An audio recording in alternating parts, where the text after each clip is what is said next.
नमस्कार। चलिए आज बात करते हैं मेमोरी की, यानी याददाश्त की कला और उसके पीछे के विज्ञान के बारे में। आज की हमारी ये पड़ताल इस आइडिया पर है कि याददाश्त कोई पैदाइशी टैलेंट नहीं, बल्कि एक ऐसा हुनर है जिसे कोई भी कभी भी अपने अंदर जगा सकता है। क्या आजकल ऐसा कुछ ज्यादा ही हो रहा है कि चाबियां कहाँ रख दी, कोई जरूरी अपॉइंटमेंट थी, अरे हाँ कॉफी तो बनाई थी पर पीना ही भूल गए। भूलने की ये छोटी छोटी बातें हम सभी को कभी ना कभी परेशान तो करती ही हैं। जैसा कि मोटिवेशनल स्पीकर सोनू शर्मा कहते हैं, ज्यादातर लोगों की जिंदगी में एक समस्या बार बार दस्तक देती है। क्या कुछ याद नहीं रहता? तो यही वो प्रॉब्लम है जिसके बारे में आज हम बात करेंगे और हाँ, इसका सॉल्यूशन भी ढूंढेंगे। लेकिन देखिए, ये सिर्फ चाबियां खोने या छोटी मोटी बातें भूलने तक ही सीमित नहीं है। जैसा कि हम आगे देखेंगे, याददाश्त का कमजोर होना इससे कहीं ज्यादा सीरियस हो सकता है और इसीलिए इस पर ध्यान देना बहुत बहुत जरूरी है। तो सबसे पहली और सबसे जरूरी बात, कमजोर याददाश्त कभी-कभी किसी बड़ी बीमारी का संकेत भी हो सकती है। सोचिए, अल्जाइमर जैसी बीमारी में तो हालत इतनी बिगड़ जाती है कि लोग रोज के काम जैसे कपड़े पहनना या नहाना तक भूल जाते हैं। सच कहें तो एक बेकाबू दिमाग से बड़ा हमारा कोई दुश्मन नहीं हो सकता। लेकिन घबराने की कोई बात नहीं है, क्योंकि दूसरी तरफ एक जबरदस्त मेमोरी, वो जिंदगी और करियर दोनों में एक सुपर पावर की तरह काम कर सकती है। ये आपको दूसरों से एक कदम आगे रखती है। इसका एक बेहतरीन उदाहरण है हमारे पूर्व राष्ट्रपति श्री प्रणब मुखर्जी। कहा जाता है कि उन्हें 30 साल पुरानी संसदीय घटनाएं भी तारीखों और आंकड़ों के साथ याद थीं। जरा सोचिए, इस एक काबिलियत ने उनके पॉलिटिकल करियर को कितना फायदा पहुंचाया होगा, है ना? और एक और कमाल का उदाहरण है एक्टर अनु कपूर। वो 20 साल पहले रिकॉर्ड हुए गानों की छोटी से छोटी डिटेल बताने के लिए जाने जाते हैं। किसने गाया, संगीतकार कौन थे, सब कुछ। ये दिखाता है कि एक ट्रेन्ड मेमोरी कितनी पावरफुल हो सकती है। और ये सिर्फ प्रोफेशनल फायदों की बात नहीं है। एक अच्छी मेमोरी सीधे सीधे हमारे कॉन्फिडेंस को बूस्ट करती है। जब फैक्ट्स और फॉर्मूला याद होते हैं ना, तो एक अलग ही लेवल का आत्मविश्वास आता है। और यहीं पे हम इस पूरी चर्चा के सबसे जरूरी आइडिया पर आते हैं। याददाश्त एक कला भी है और एक विज्ञान भी। ये कोई जन्म से मिली जादुई शक्ति नहीं है, बल्कि एक स्किल है, एक हुनर है जिसे कोई भी किसी भी उम्र में सीख सकता है और उसे डेवलप कर सकता है। अब देखिए, जैसे बॉडी को फिट रखने के लिए जिम जाते हैं, वैसे ही हमारे दिमाग को भी तो एक्सरसाइज की जरूरत पड़ती है ना?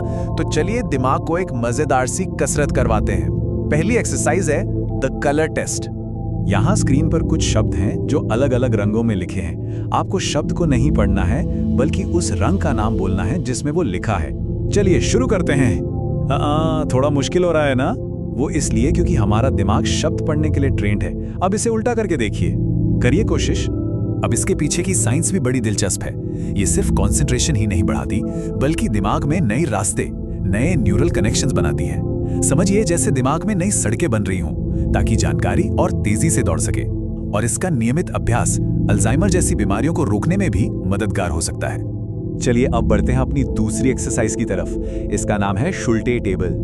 ये फोकस और स्पीड बढ़ाने का एक बेहतरीन टूल है जो मानसिक फुर्ती को बढ़ाता है। देखिए, इस टेबल के सेंटर में है नंबर 23। आपको अपनी नजर यहीं टिका कर रखनी है और फिर 1 से शुरू करके बढ़ते क्रम में सारे नंबर्स को ढूंढना है। चलिए लगाइए जोर। अगर इसकी रोज प्रैक्टिस की जाए तो इसके कई फायदे हैं। इससे एक काम से दूसरे पर जल्दी से स्विच करने की एबिलिटी बढ़ती है। हमारा पेरिफेरल विजन यानी आसपास देखने की क्षमता बेहतर होती है और जानकारी को प्रोसेस करने की स्पीड भी बढ़ जाती है। अब सिर्फ खास एक्सरसाइज ही क्यों, हम अपनी रोज की आदतों में भी छोटे छोटे बदलाव करके दिमाग को लगातार चैलेंज कर सकते हैं और उसे शार्प बना सकते हैं। चलिए देखते हैं ये 5 उल्टा पुल्टा तरीके जो दिमाग को जगा देंगे। पहला, अपने दूसरे हाथ का इस्तेमाल करिए। अगर सीधे हाथ से लिखते हैं तो कभी उल्टे हाथ से ब्रश करके देखिए। दूसरा, अपना रोज का रास्ता बदलिए। हफ्ते में एक बार ऑफिस या कॉलेज किसी नए रास्ते से जाइए। तीसरा, लोगों को गौर से देखिए। जब किसी से मिलें तो उनकी 4-5 खास बातें नोटिस करें और बाद में याद करने की कोशिश करें। चौथा, अपनी याददाश्त को टेस्ट करें। कभी बैठकर अपने मोहल्ले का नक्शा बनाने की कोशिश कीजिए। और पांचवा, अपनी कल्पना की शक्ति को जगाइए। रोज 3 से 5 मिनट अपने सपनों के बारे में सोचिए। ये सभी तरीके दिमाग को उसके कंफर्ट जोन से बाहर निकालकर उसे मजबूत बनाते हैं। तो कुल मिला के बात यह है कि एक ट्रेंड दिमाग ही हमारी सबसे बड़ी दौलत है और एक बेहतर कल के लिए इस पर कंट्रोल रखना बहुत जरूरी है। स्रोत की एक लाइन इस बात को बहुत खूबसूरती से बताती है। एक पूरी तरह से नियंत्रित मन हमारा सबसे अच्छा दोस्त है, लेकिन अगर ये अनियंत्रित हो जाए तो इससे बड़ा कोई दुश्मन नहीं है। इसे ऐसे समझिए, एक तेज, एक शार्प दिमाग ही आपकी सबसे बड़ी ताकत है और इसके दम पर जिंदगी की कोई भी जंग जीती जा सकती है। ये सिर्फ एग्जाम पास करने की बात नहीं है, ये सफलता और हर चुनौती से पार पाने की चाबी है। तो आज हम आपको इसी एक सवाल के साथ छोड़कर जा रहे हैं। जरा सोचिए और खुद से पूछिए, आपका मन आपका सबसे अच्छा दोस्त है या फिर आपका सबसे बड़ा दुश्मन? फैसला आपके हाथ में है।